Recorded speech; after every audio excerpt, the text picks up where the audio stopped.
তো সবাই কেমন আছেন? আশা করি আপনারা সকলেই ভালো আছেন। তো আজকের এই ভিডিওতে আপনারা দেখেছেন থাম্বনেল পিকচারে আমি উল্লেখ করেছি যুবসাথী প্রকল্প নিয়ে একটা স্ট্যাটাস নিয়ে একটা ব্রেকিং আপডেট দেব। অবশ্যই আপনারা যারা ক্যাম্পে গিয়ে ফর্ম জমা করছেন, হ্যাঁ, যুবসাথী প্রকল্প, যে প্রকল্প রাজ্য বাজেটে, অন্তর্বর্তী রাজ্য বাজেটে পশ্চিমবঙ্গ রাজ্যের মাননীয় মুখ্যমন্ত্রী মমতা বন্দ্যোপাধ্যায় যে প্রকল্প চালু করেছে, ইতিমধ্যেই অ্যাপ্লাই চলছে।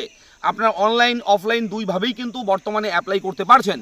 তো বলে রাখি, এই প্রকল্পে প্রতি মাসে বেকার হলেই পাওয়া যাবে 1500 টাকা করে প্রতি মাসে। এগুলো আর নতুন কিছু নয়, এগুলো আমি বলবো না, এগুলো আপনারা সবাই জানেন। ঠিক আছে, যে বিষয়টা বলবো সেটা হচ্ছে, আপনারা দেখেছেন যে স্ট্যাটাস চেক নিয়ে একটা ভিডিও দিয়েছি আমি কিছুদিন আগেই, কয়েকদিন আগে একটা ভিডিও দিয়েছি যে অনলাইনে কিভাবে আপনি আপনার আবেদন যে করেছেন অ্যাপ্লিকেশন ফর্ম, তার স্ট্যাটাসটা কী করে চেক করবেন। তো সেখানে এখনও পর্যন্ত আপনারা স্ট্যাটাস চেক করতে পারছেন না, কিছুই আসছে না। আপনার মোবাইল নাম্বার দিচ্ছেন কিংবা অ্যাকনোলেজমেন্ট নাম্বার, যেটা অর্থাৎ রিসিপ্ট কপিতে আপনি যখন ক্যাম্পে গিয়ে ফর্ম জমা দিয়েছেন, একটা চিরকুট দিয়েছে আপনাকে, ঠিক আছে, সেখানে একটা নাম্বার দেওয়া রয়েছে, সেই নাম্বার দিয়ে সার্চ করছেন, কিছুই আসছে না। ঠিক আছে, এটা অনেকের হচ্ছে। তো বিষয়টা কি হচ্ছে, স্ট্যাটাসটা আমরা কেন দেখতে পারছি না এবং কবে আমরা স্ট্যাটাস দেখতে পারবো, এটা নিয়ে আমি আলোচনা করব। একদম অথেন্টিক খবর দেওয়ার চেষ্টা করছি আপনার সঙ্গে। অবশ্যই যারা যুবসাথী প্রকল্পে ফর্ম জমা করেছেন, আপনারা এই ভিডিওটা দেখুন, শোনার চেষ্টা করুন একটু ধৈর্য সহকারে, তাহলে বুঝতে পারবেন। আমি থাকছি ভিডিওতে আপনার সঙ্গে শুভঙ্কর। আপনি দেখছেন আপনাদের প্রিয় ইউটিউব চ্যানেল এরা ফ্রেন্ড। চ্যানেলটিকে সাবস্ক্রাইব করবেন, ভিডিওটাকে লাইক করবেন, যদি ভিডিওটা ভালো লাগে তো অবশ্যই লাইক করে দেবেন। দেখুন, দুয়ারে সরকার ক্যাম্প, যে ক্যাম্পটা হচ্ছে বর্তমানে, সেই ক্যাম্পে লক্ষ লক্ষ ফর্ম কিন্তু সাবমিট হচ্ছে, লক্ষ লক্ষ মানুষ কিন্তু কাগজপত্র জমা করছে, ফর্ম জমা করছে।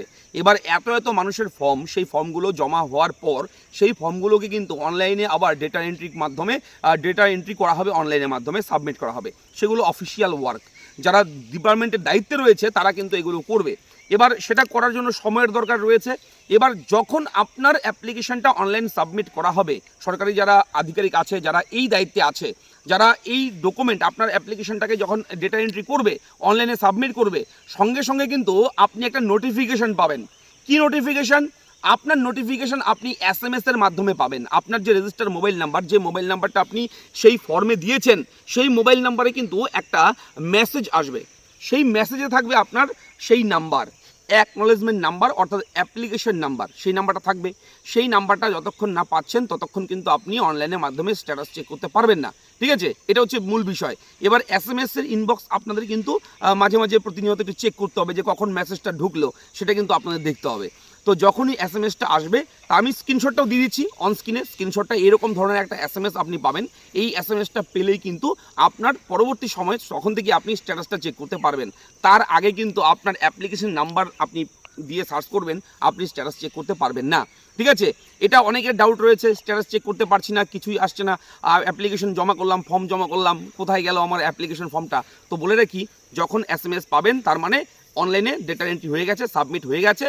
খুব শীঘ্রই আপনার সেটা অ্যাপ্রুভালের জন্য যাবে, যে স্টেপ বাই স্টেপ যে ধাপে ধাপে যাবে কলকাতা পর্যন্ত। ঠিক আছে, অবশ্যই এই আপডেটটা দেওয়ার ছিল। আশা করি ভিডিও ভালো লেগেছে। যদি ভালো লাগে লাইক করবে, চ্যানেলটাকে সাবস্ক্রাইব করবে। ধন্যবাদ।